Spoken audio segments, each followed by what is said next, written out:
What's going on, good people? Welcome back to another episode of Elevate, Don't Hesitate. It is your man, Rashad Rayford, here back with you once again. Hopefully everything is going well with you in your world. Listen, I wanted to jump right in because this week we're going to kind of dive back into what we talked about in episode 1, which is me answering some questions that have come from the audience. So when I go and do keynote, sometimes people don't always get to ask their questions after the keynote, and sometimes there's not even an opportunity for that to happen. So in the times when there are, I try to answer as many questions as possible, but it's usually only like a 15-minute, 20-minute session, and then we're moving on. And sometimes even after that, when people come up to me after and they want to ask questions, well, the rest of the audience doesn't really get to get those answers. And so I always thought about coming back here into the YouTube space and kind of answering some of those questions. And I've been doing that with this reinvigorated channel that we have here. So we're going to jump right in. All right. So today we're going to start with question number 1. And these questions came from an innovation session. So I have a keynote called Innovate Now, which is basically wrapped around us innovating exactly where we are, not waiting for someone to give us permission to innovate. We can innovate in our everyday lives. And so that keynote really talks about that. And so I love doing it because it's fun, it's creative, and it gets a lot of people excited about how they can innovate in their own lives. And so we're going to jump right in. All right. So question number 1. How can storytelling spark creativity in a stale workplace? How can storytelling spark creativity in a stale workplace? So listen, I say this. I think the number one thing you can do is you can utilize storytelling to make people care.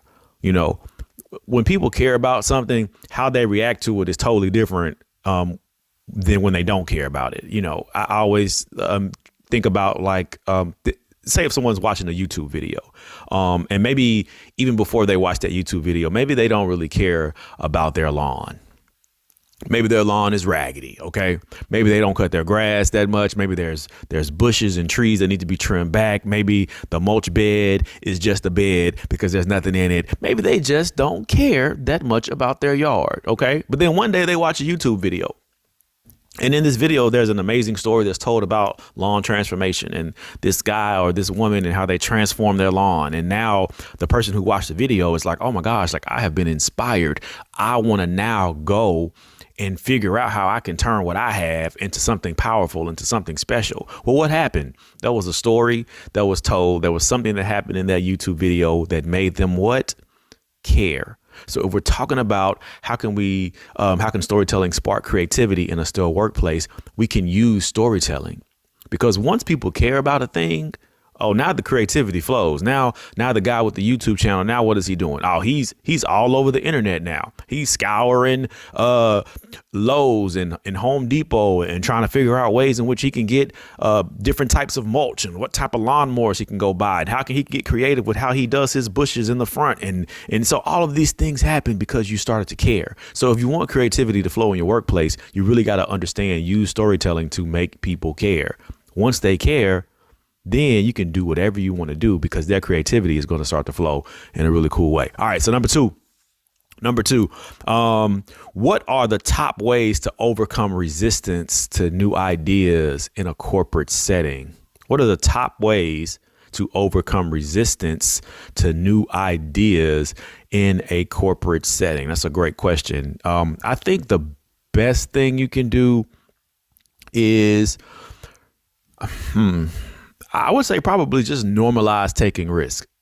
Normalize taking risk. I think that is the biggest stumbling block in our way when we talk about how we can overcome resistance, just period. Overcome resistance by taking risks. Sometimes we just look at a thing, especially in the corporate space. It's just like, this is how it goes.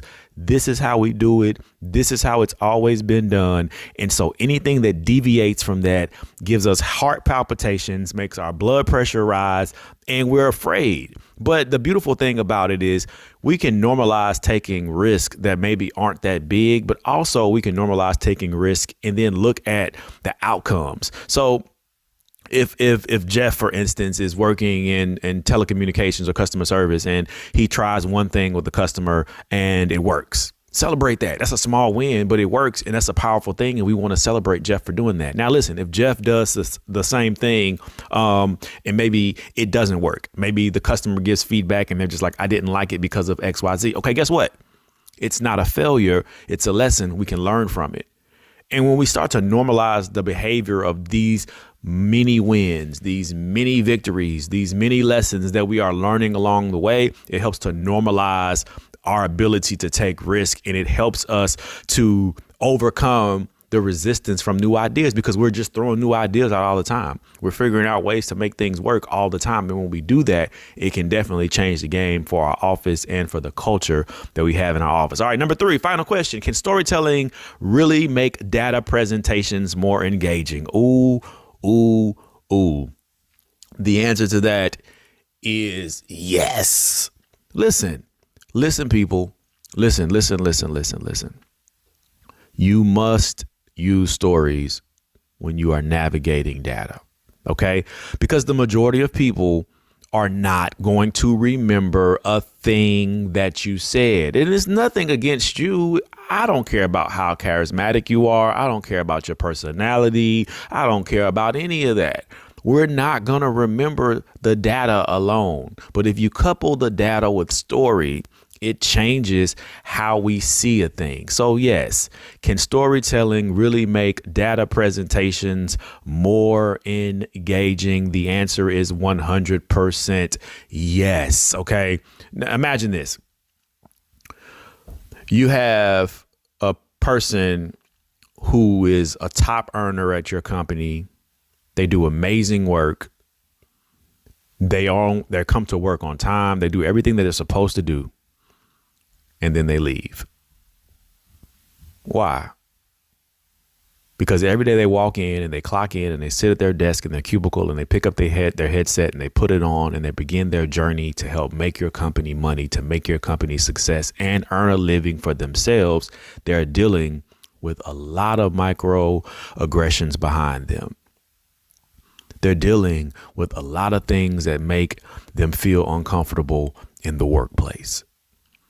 And so now this person who is doing an amazing job is no longer there. And it's not because they're not skilled. It is not because they aren't great at what they do. It's just because they don't feel comfortable. 40% of people in the workforce feel this way. That's the difference. That's a story with a hook connected to data. But if I say 40% of people don't like to be in the workforce because they feel unappreciated at work every day, there's really no connection there. It's fine. That's great. It's great numbers, but I'm not going to remember that in a week. I'm not going to remember that in a couple of days.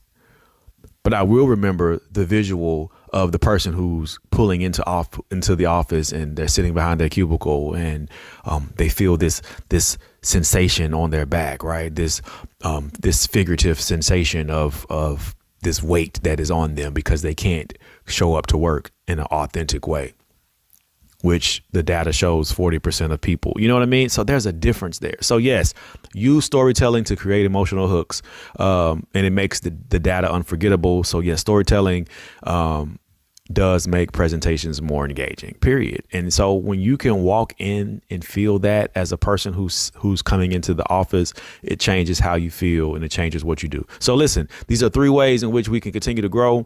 And again, I would love to come serve you. If you're looking for a keynote speaker, definitely reach out. We'd love to know how I can help improve what you're doing and take you to the next level as we continue to rise and grow together. And I'm going to leave you like I always do.